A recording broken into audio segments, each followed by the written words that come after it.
Some cream, a little sunscreen, toner, ooh, some pads, I need those.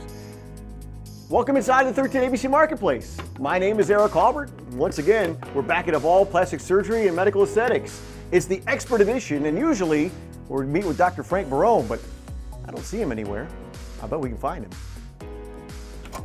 Hey, Dr. Barone, there you are. Eric, good to see you. Oh, good How to are see ya? you again. Oh, Emmy Award winning as always. What's happening in here today? Well, today I thought we'd talk about the world's most popular non-surgical cosmetic treatment, which is Botox, or neuromodulators, which is a category of Botox-like medications. Now, if I take a step away from you, it's because you're holding a needle. I don't have to do this one today, do I? No, we have a patient for you today. Oh, fantastic, fantastic. Well, okay, so what does Botox do? Okay, so Botox is a prescription medication, and it will block movement of muscles by blocking the conduction of the nerve to the muscle. So it's used the most popular application is in the face for excess expression movement. And there's a lot of misconceptions. First of all, it's not supposed to freeze the face. Now, if you do it poorly by someone untrained, yes, you get that frozen, unnatural look. But when it's done properly, it reduces overworking muscles or imbalance to make the face more youthful naturally, and you still have all your facial expression. So it's very, very important how it's done and who's doing it.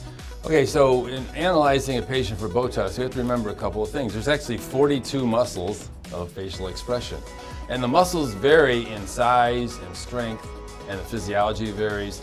We have to know where the nerve comes into the muscle because we want to put the Botox or the neuromodulator at a very precise point. Depth-wise, some muscles are deeper, some are superficial. So the first starts with the knowledge of facial anatomy and these muscles, and then looking at the patient's photos, documenting that, talking to the patient about what their goals are, and coming up with a plan for a natural, balanced result. So our patient today is Amy, a 53-year-old. Oh, Amy. Busy professional. You remember her, don't you? Oh, I remember Amy. I'm not mad at you, Amy. I just was not expecting that right there at that moment. She remembers you. Okay. Whew. Some patients come in for chronic migraine treatment. Botox is very effective for 3, 4, and even 5-month relief from migraines. Once we isolate the area where the migraine is starting, it's related to muscle movement, and some for other applications. But for the face, we want to take good photographs, document everything, find out what the patient's goals are, and then explain to them what Botox can and can't do. It's very important that the patient has healthy skin, because if they're trying to reduce wrinkles on their face, improving skin health is important. So we're big proponents of medical skincare for our Botox patients because you'll get better results and longer lasting results. Smile.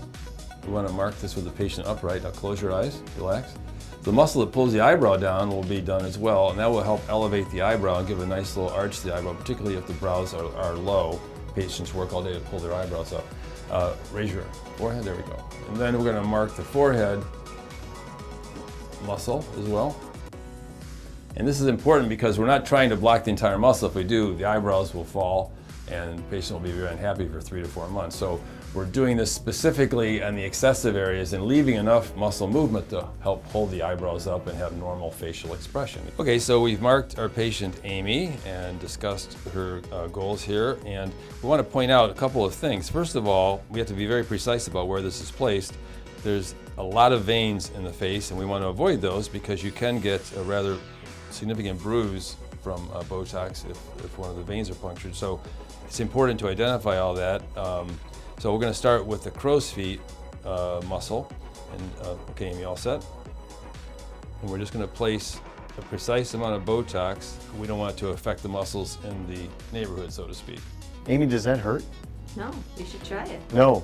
Most people would say it feels like a little pinch when it's done. It's usually quite comfortable. You don't need a topical anesthetic for this like you would with an injectable filler. This is the most popular non-surgical cosmetic treatment, and that's true nationally. There were almost 2 million Botox injections done in the United States last year. So I think because of the predictable results, the relatively lower costs, no downtime, it has become the leading aesthetic procedure. Well, that was quick. Well, thanks, Eric. I got to get going and appreciate your time. You have more patience, don't you? I do. You always have more patience. That's Dr. Frank Barone. And I'm Eric Albert. Once again, this has been Marketplace Expert Edition.